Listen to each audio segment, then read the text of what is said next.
Storm Amy brings an amber warning to Scotland, with damaging winds of up to 95 miles per hour now expected.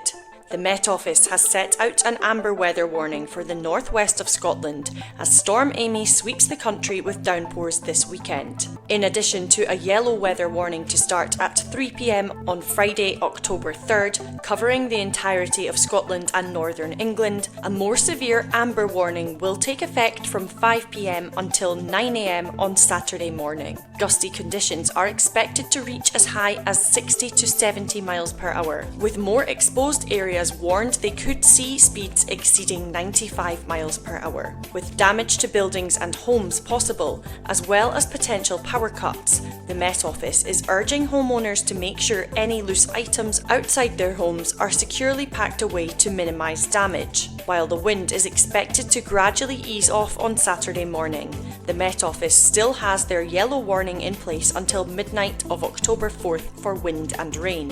For those travelling to work or going about their daily tasks, transport disruption and flooding is expected. Storm Amy is the first named storm of the 2025-26 season and is expected to hit a whopping 27 areas, including Aberdeenshire, Ayrshire, Dumfries and Galloway and East Dunbartonshire.